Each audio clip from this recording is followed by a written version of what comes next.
Hey everyone, and welcome to WDIM News, my weekly podcast where I discuss sci-fi movies and TV series, news, and releases. I'm Eric, and thank you for joining me. This past week was a big one in the world of Star Trek, with the news that Star Trek Discovery will be ending with their upcoming 5th season, and that season has been delayed until 2024. So I want to talk about what I think of this news, which honestly did not surprise me, but I also want to talk about what I think of Discovery and where they went right and where they went wrong.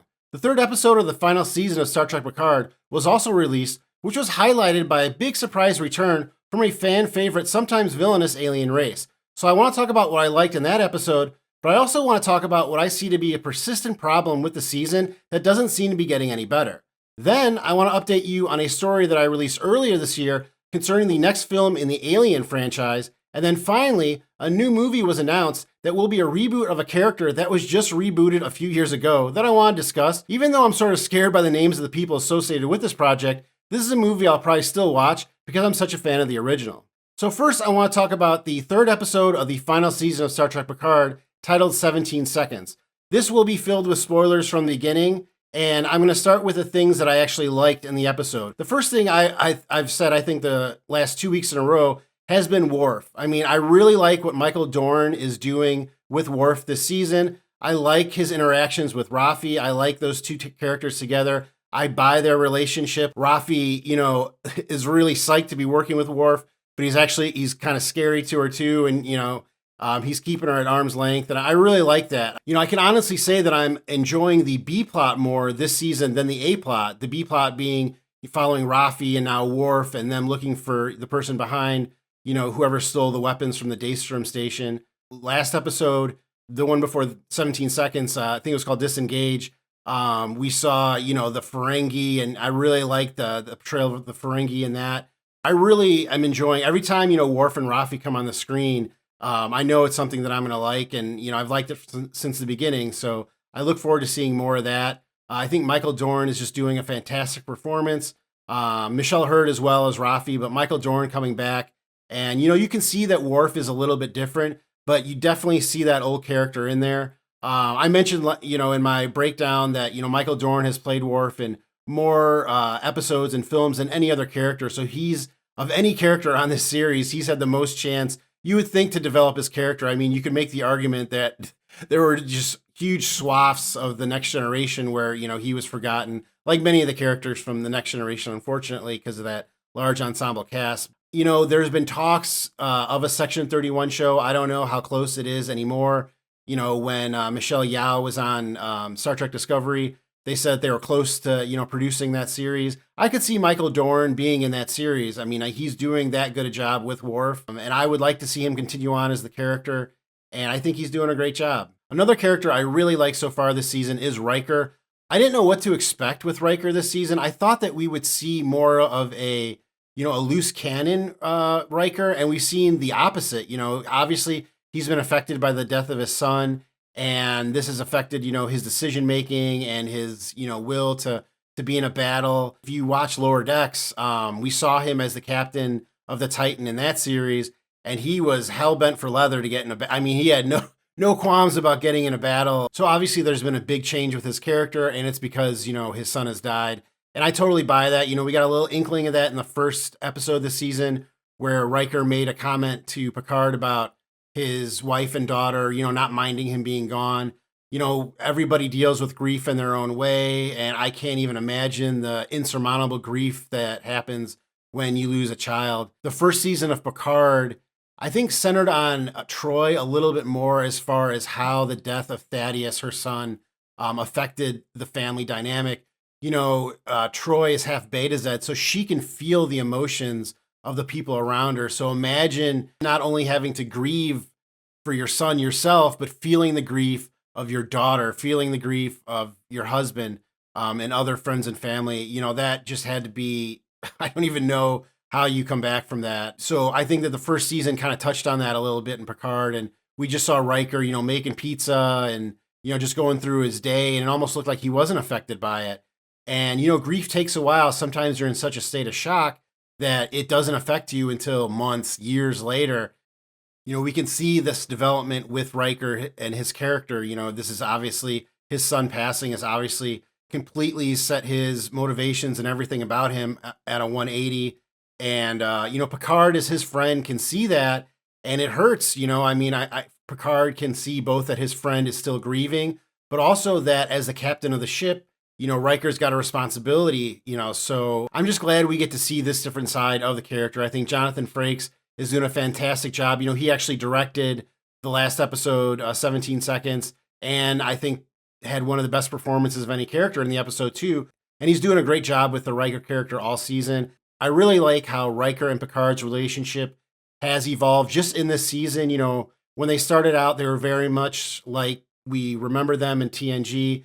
And even when it was made obvious to them by Captain Shaw in the first or second episode that their ranks are more ceremonial than anything else, they still, Riker and Picard were still more comfortable working in the admiral captain or captain first officer kind of relationship. And it was difficult for them to even break that. And then we see that flipped on its head again in this episode when Captain Shaw gets hurt. There's no first officer because he relieved Seven of duty earlier in the season. And now Riker is captain and Picard is basically just there as his number one. And they do not, agree with what's going on. I think neither of them are right in this situation. I think both of them really are outmatched by Vadic. But, families fight. And that's, the relationship right now between Riker and Picard. It's evolved past the admiral captain, captain first officer. This is family. I think that's going to be a big theme this season, in the last season of Picard, that we're not talking about members of a crew. We're talking about members of a family. All of these characters that we saw evolve over the 7 seasons of The Next Generation have become a family. And Picard and Riker have evolved to become kind of brothers now. Sometimes they will get along and sometimes they'll fight. But either way, it only really hurts you when you care about somebody. And you can see that in this episode that Picard really cares about Riker and he doesn't want to say what he eventually has to say. And even though he may be a little right, he's also wrong too. And I think eventually Riker will see that. But in the heat of the moment, Riker is just an exposed nerve right now. He's trying to get as many people home as possible. He doesn't want to lose a single person. And we see that on Next Generation. We saw a very one-sided relationship between these two characters. And now we are seeing this evolved relationship, and it really, it's really heartfelt. I really buy it. I totally agree with, the character choices that they've made, and I'm really looking forward to where this kind of progresses too. And the last thing that I really liked about this episode was the reveal of the Changelings. I was surprised. I didn't really see the Changelings. I didn't have the Changelings on my bingo card of final season of Picard. I didn't really see that they were coming, but I was surprised by it. And I hope that, having the Changelings in this season, like maybe it will get more people to watch DS9. I mean, I think a lot more people still have watched The Next Generation than they have Deep Space Nine. So maybe this will get more people to watch Deep Space Nine. Worf had to explain to Raffi what a changeling was and how they were affected by the Dominion War. Raffi's an intelligence. Of course, she knows what a changeling is and what they did in the Dominion War. But Worf had to fill the audience in for people who hadn't watched Deep Space Nine. So I thought that was kind of like obviously that they had to do that to move the plot along or whatever. But like I said, I was surprised by it. I'd like to see where they go with it. I like the mention of Odo. Sadly, Renee Aubergenois is no longer with us. It was nice that they gave Odo a nod in this episode, and I liked it. I like to see where this is going. The Changelings usually work with other races too, so that's one other thing that I like about the reveal of the Changelings, because it's not like we've seen the final boss yet. I know that there's going to be somebody else. There's going to be other villains, and we know that Laura is going to be part of this season. I don't know how he's going to fit into this. And we know that Professor Moriarty will be involved this season. I don't know how that hologram is going to be involved, but probably not as a good guy. I liked it. And like I said, I hope that it does make people discover or even rediscover Deep Space Nine. Again, some people probably haven't watched it for, 5-10 years. Myself, I probably go through the season once a year. Deep Space Nine is my favorite series of any of the Star Trek series. So you're not really twisting my arm to watch a Deep Space Nine episode. So I hope more people, watch Deep Space Nine now. If Picard continues to get popular and, people want to know, about the Dominion War. If they keep talking about the Dominion War this season on Deep Space Nine, I'm sure more people will want to know. Now let's talk about the things I didn't like. And unfortunately, it's more of the same if you've been watching my reviews so far this season. This episode had the opportunity to kind of explain Beverly's motivations on why she had Jack without telling Jean-Luc. And I don't think it stuck the landing. And I know that there are some different opinions on this. My opinion is, going through that scene, a lot of what Picard said, he sounded like the audience to me. A lot of his frustration and his kind of like, you only had this moment to tell me, and why didn't you let me make the decision for myself? And it's something I could have learned, 20 years later. He's 100% right. I still don't understand why Beverly did what she did, because her actions don't match her motivations. Like for instance, not telling Picard that he has a son doesn't mean that Jack isn't his son. I mean, that doesn't really solve anything. Somebody could still figure it out, and they did. I mean, we're seeing that this season. And as a side note, what is it with women in Star Trek not telling men about themselves getting pregnant? I mean, so we have Beverly here who didn't tell Picard about Jack. Then we have Carol Marcus who didn't involve Kirk in his son's life. And we also, Kalar didn't tell Worf about Alexander until he was like 3 or 5 or however old he was supposed to be.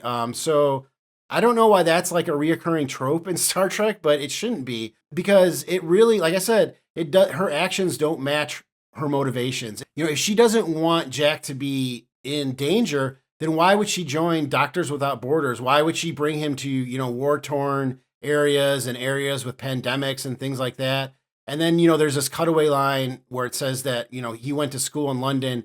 That's just because of his accent. I mean, also sending him away while she's doing something else. If she's so overprotective of him, why would she send him away to another planet while she's doing other things?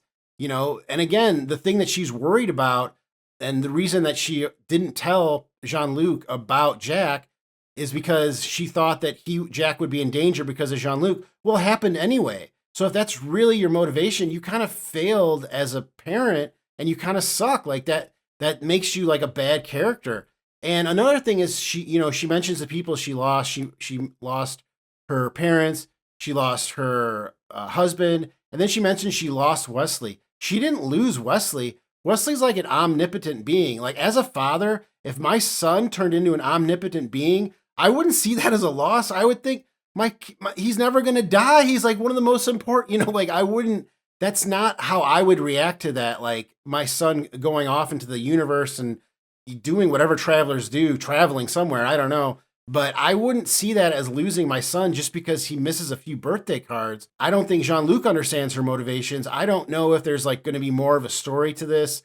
But as of right now, I still don't recognize Beverly. I know that there were a few people that said like maybe she's a changeling. I don't think that she's a changeling. That would really like jump the shark on this. But I really still do not recognize Beverly. And again, they had a chance in this episode to stick this landing, to make us feel why Beverly did this. And for me, again, it just didn't stick the landing. But let me know this specifically in the comments if you agree or disagree.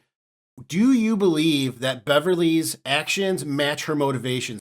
Because that's my biggest problem with her. I don't see, what she says that she wanted. She didn't do the things that would get her that. If she really didn't want anything to happen to Jack, she would have like retired to some Bajoran countryside and just raised those like spider things that like Kira had as a pet. I don't remember what they were named, but Kuwaku or something. Wasn't that it? I believe that was it. Something like that. I'm probably getting the pronunciation wrong. But anyway, it's not important. Yeah, and then we also come to the character of Jack specifically. I just think he's a bad character. He keeps getting put in these ridiculous situations where he's like Han Solo matched with Captain Kirk, matched with like, I don't even know, he knocked out another security officer, I believe, in this episode with one punch, and he punches up like he's in Mike Tyson's Punch Out. It's just a little guy knocking out security officers left and right. I mean, but the biggest problem now I have with his character is, why is he mad at Picard?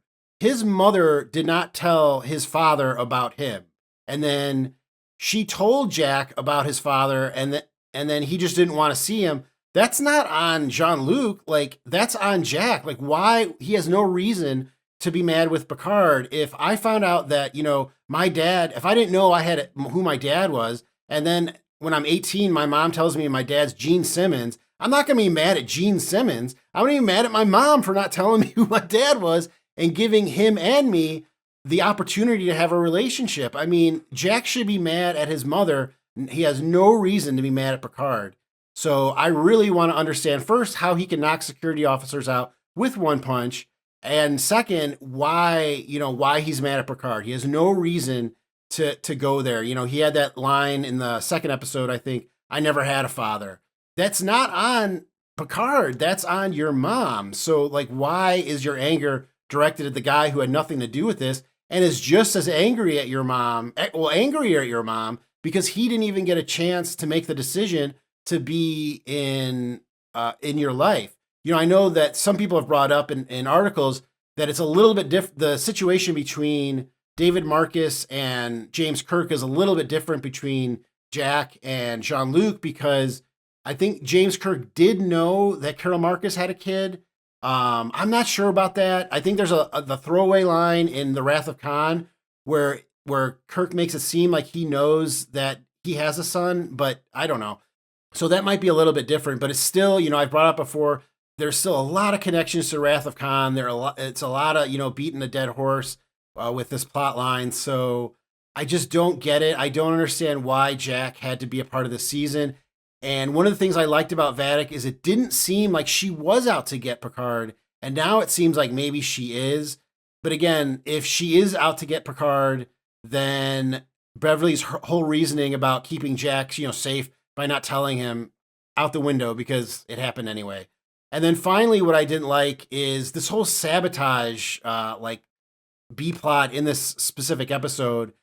It makes it seem like the changelings aren't working together, because so there's a changeling, obviously on the planet, and then there's a changeling on the Titan, but the changeling on the Titan knocks out Jack and then almost kills him by putting in that room with the gas. Aren't they trying to get Jack? So why would a changeling, if that changeling is part of the plot, why would they allow him to be in a position where he could die? That doesn't make any sense to me, unless there's two splinter groups of changelings, but that wouldn't make sense either, because we're already dealing with a splinter group of changelings. So I don't know, maybe Odo sent a security force of changelings, but that wouldn't make sense either, because why would they be sabotaging the ship? So that really didn't make sense to me. Why would that changeling try and kill Jack if the whole point is to keep Jack alive? Even Riker, I believe, made a comment in the second episode that he saw by the tactics that Vadic was using that they were trying to capture Jack, not kill him. So why would the changeling that's on the Titan try to kill Jack?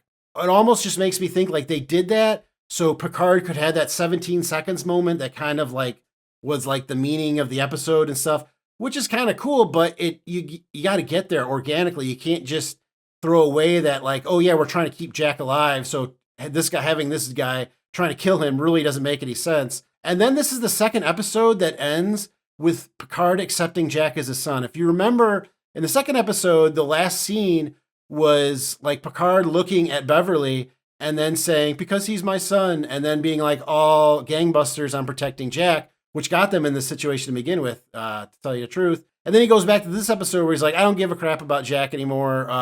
My duty is the most important thing.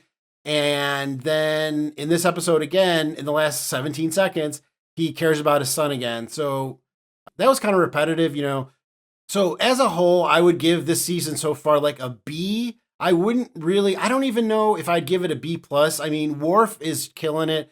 The performances are killing it. I love everybody who's come back so far. I love the new characters. Shaw will probably not be in that much more of the season because he's hurt, but I really like his character. But as a whole, I think they're just not 100% sticking the landing on the Beverly Jack plotline.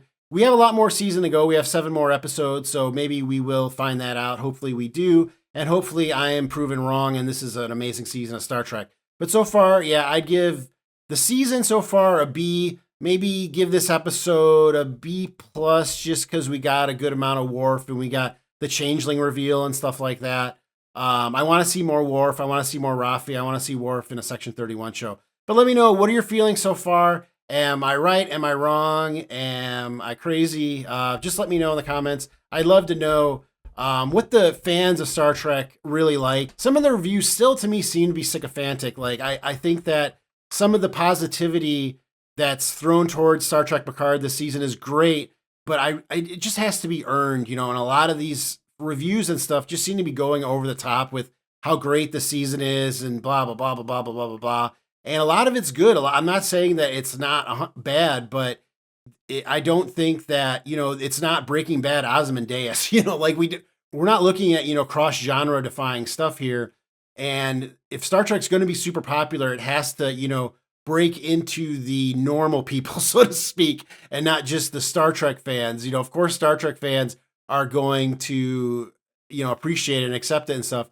But like people that don't normally watch Star Trek have to be as much into this as we are. And I really wonder, are normal, just like passive fans, are they that much into this? Because it seems to me like shows like Star Trek Strange New Worlds and Lower Decks, I think those series are really great, but they don't seem to have like crossed over into the popular zeitgeist of just people just talking about Strange New Worlds and talking about Lower Decks like they would other series like The Boys and Wednesday, and just kind of being in that class of series where I think the quality of content is there. I think that Lower Decks and Strange New Worlds, what the content that they've put out so far, has been predominantly really, really good. I don't know if the final season of Picard is up to that level yet, but let me know. What do you think about this in the comments below?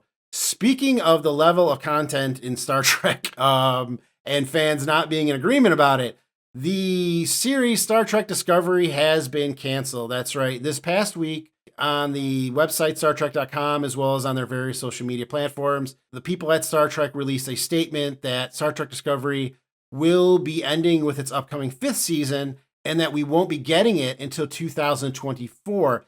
Now, filming on this season originally wrapped in November of 2022, but it looks like they're doing some reshoots because at that time, they obviously didn't know that this was going to be their final season. This season will also, it looks like, only still be 10 episodes. This is less than they usually get. They usually get anywhere from 15 to 13 episodes, and this one will still only be 10. As far as we know, I mean, now that they're doing reshoots, maybe they get enough content to put a couple more episodes in there. And we also don't know if now that Discovery is being canceled and Picard will be going off the air this year, if Star Trek will be adding more content or they will be scaling back to 1 to 2 series total. I really hope that nothing happens to Lower Decks and that series will continue to get the opportunity to make more content because I think Mike McMahon does a great job with that show. And Strange New Worlds, now Strange New Worlds is the flagship series of the Star Trek franchise. There's no doubt about that. The Enterprise is back at front and center, and they are just going into their 2nd season. I mean, that season has already been filmed. It was filmed in 2022. I believe it was done filming even before Discovery was, which is why I thought that we would be seeing Star Trek Strange New Worlds next after the end of Picard, which it looks like definitely that's what will be happening. And hopefully we'll see a trailer for the next season of Strange New Worlds soon. There have been rumors that the actors are getting ready to film the 3rd season of Strange New Worlds in May of this year, and we haven't heard yet from Paramount for sure that series has been renewed for a 3rd season.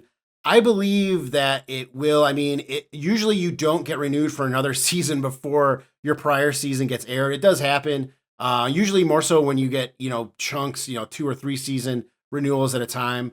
Now that really Strange New Worlds is it for Paramount and Star Trek, I would have to think that they definitely have an automatic renewal for the next season. And we, of course, don't know the future of what the film will be in Star Trek. I'm of the opinion that Paramount and Star Trek should come out and say that they're just not producing another film at this time.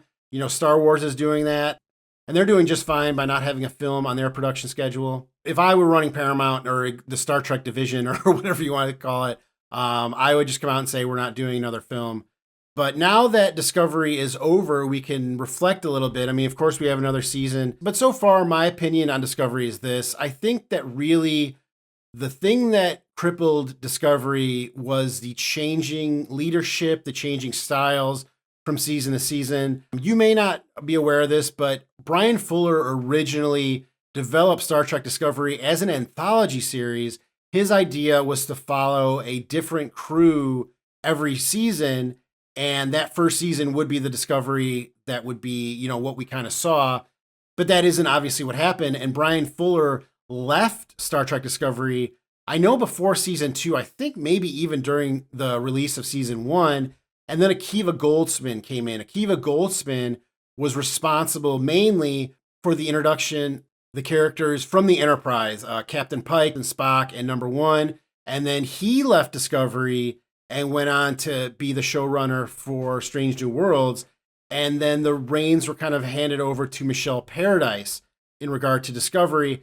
And I don't think that it was a smart idea to think that Michelle Paradise could replace Akiva Goldsman. Michelle Paradise did not really have the experience that Akiva Goldsman's been producing really big projects for a long time. And Michelle Paradise has been working on big projects, but writing and, not really executive producing. I will say that in the second season of Discovery, she directed probably one of the best episodes of the entire series. I don't remember the name of the episode, but it's the one where Arium is taken over by Control and Michael Burnham has to push her out of an airlock.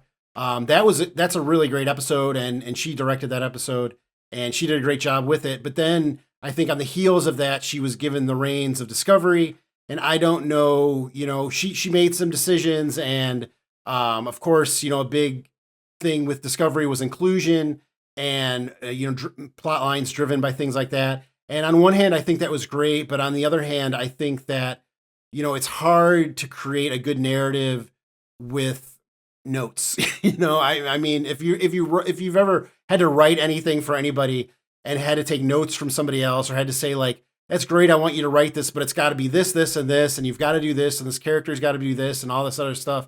It's really, really hard. I mean, it's hard to write a good story anyway. You add all those conditions to it, it makes it even harder.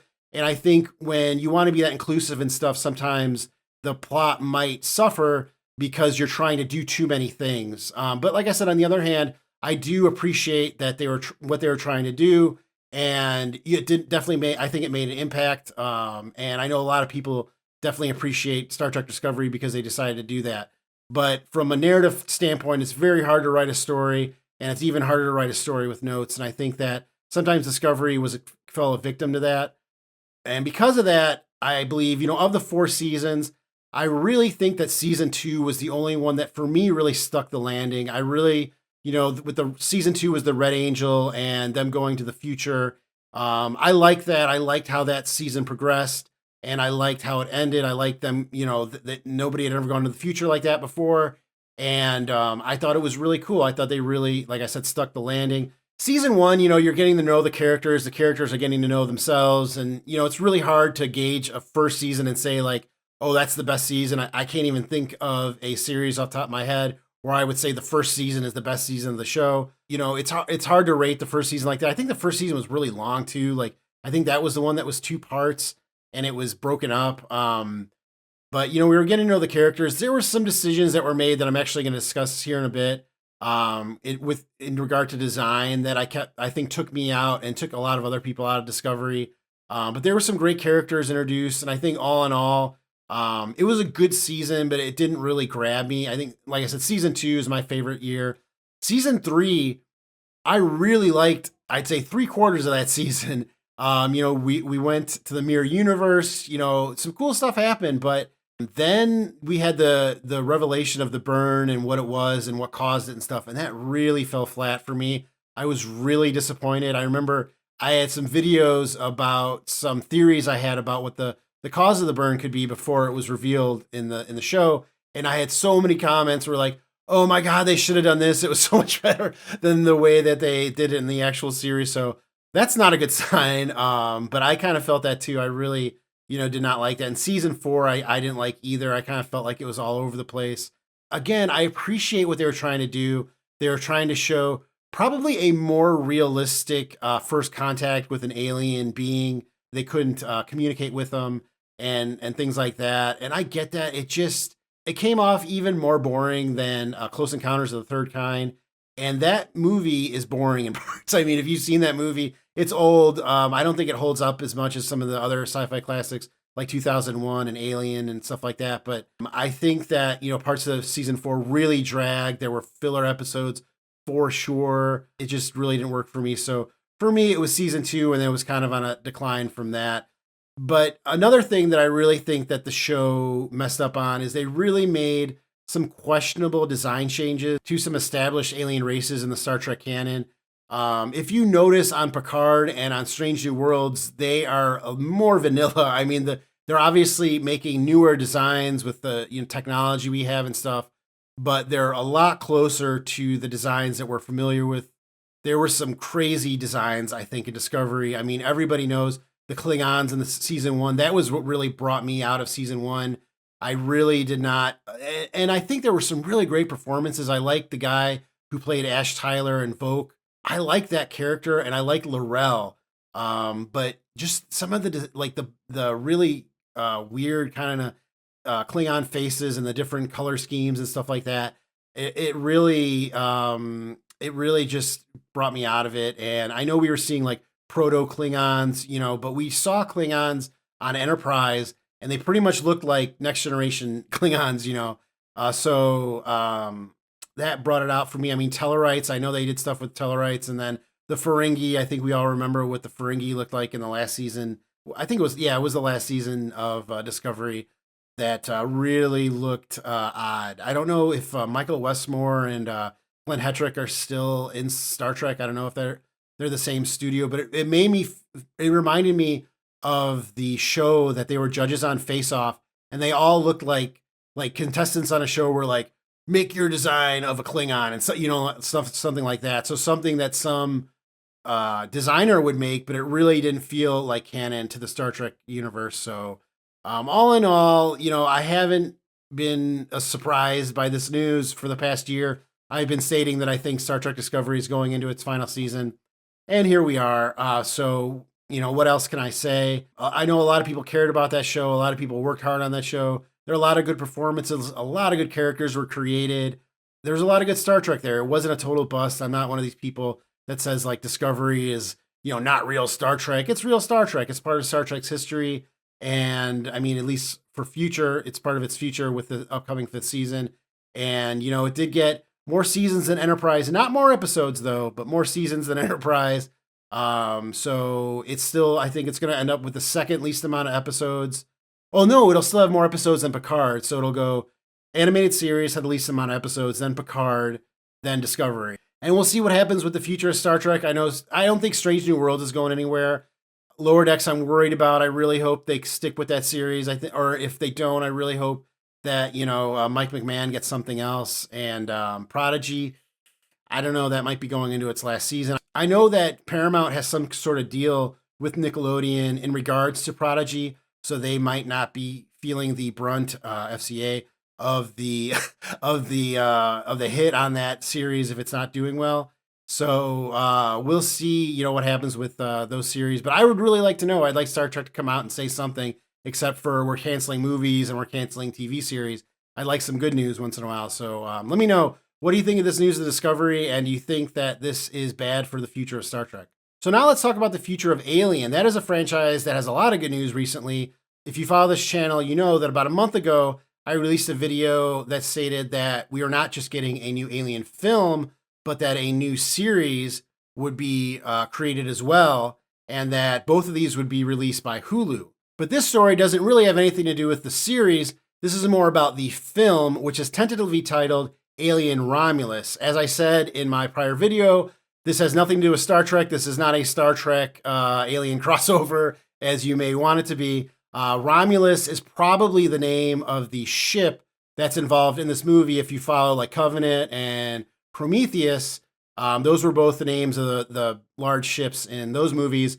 So Romulus is probably the name of the ship in this movie as well. However, the article that I read from the Hollywood Reporter stated that this film might be separate from Prometheus and Alien Covenant.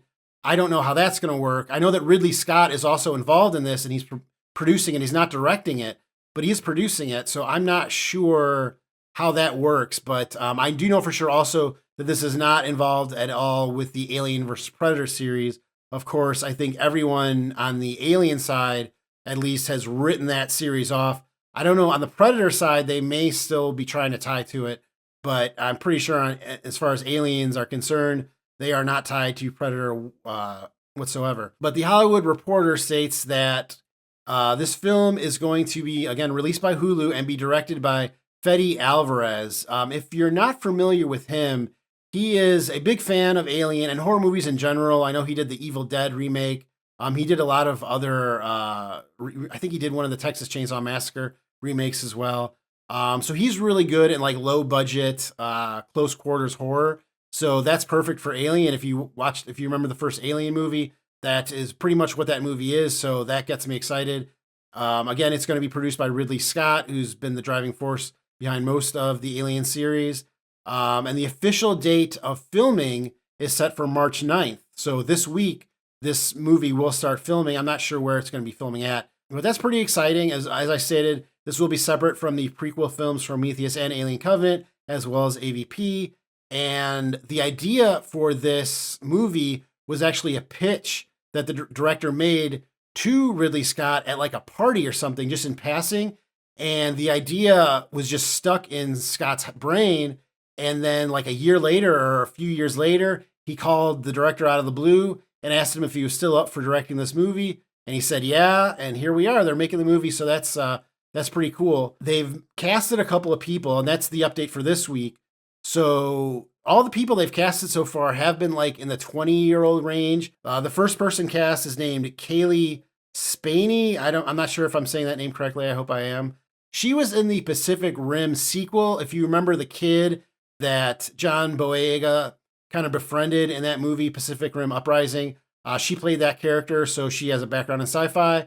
And then Isabella Merced was also cast.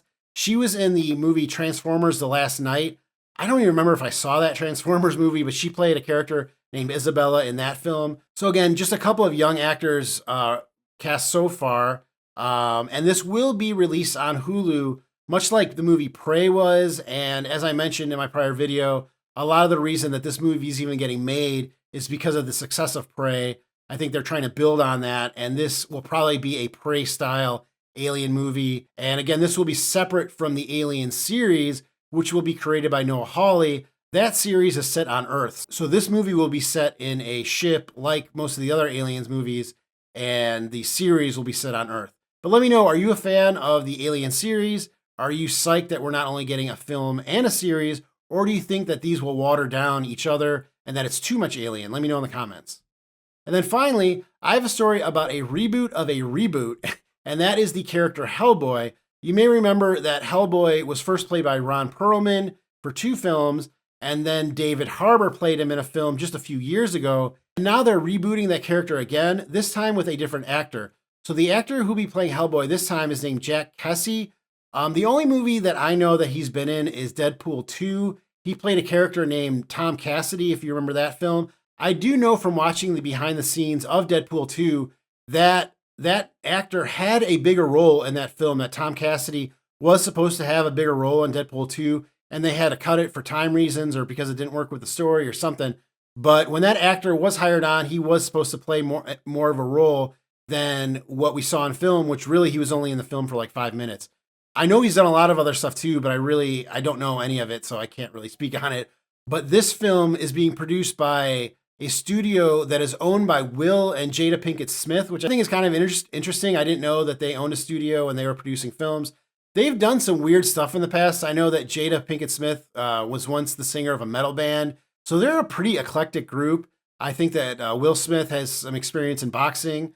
So, we'll see. We'll see how much involvement they have in this film. But I thought that was interesting that it's a studio that's owned by those two. The director's name is Brian Taylor. This is where I kind of am like, because he's directed the movies Crank, Crank 2, Jonah Hex, and the sequel to Ghost Rider. Those movies all I really do not like. So I'm not super psyched that he's going to be the director of this film, but he did state that the film would be R-rated in order to embrace the dark and scary and violent and adult elements of the comics. I'm not a huge fan of the Hellboy comics. I don't really know that much about them. I am a big fan of the first movie. I think that the first Hellboy movie, directed by Guillermo del Toro, is a classic. I think Ron Perlman does a great job as Hellboy. Hellboy 2 is okay. I liked the new villain. I thought that he did a really good job. But some of the other new characters, I don't think really hit for me. I know that the character that Seth MacFarlane voiced was really annoying to me. I didn't like him. And then the reboot with David Harbour, I thought was okay. Visually, there were some really cool stuff in it. And I usually like Mila Jovovich, but I didn't seem to really like her in this movie for some reason. So for me, again, I think the first Hellboy movie is just a classic. The second movie is pretty good, definitely watchable. The third movie is, I don't know. I've seen it once. I probably won't see it again. And I like David Harbour. Again, visually, there were some cool things. But we'll see with this. Again, it's a reboot of a movie that was just rebooted. There doesn't seem to be a lot of big names tied to it, except for Will and Jada Pinkett Smith. Maybe Will Smith will show up, or Jada Pinkett Smith will show up in the movie. But I don't know. But again, I probably still will see this movie just because I'm such a fan of the original. But let me know, are you a fan of Hellboy? Will you be seeing this? Do you just not care? Or are you psyched to see Hellboy return to the screen? Well, thanks very much for joining me. That's all I have this week. If you would like to support the work that I do, the best way to do that is to hit that like button right now and make sure that you are subscribed for future videos. Again, my name is Eric, and I will see you next time on What Did I Miss?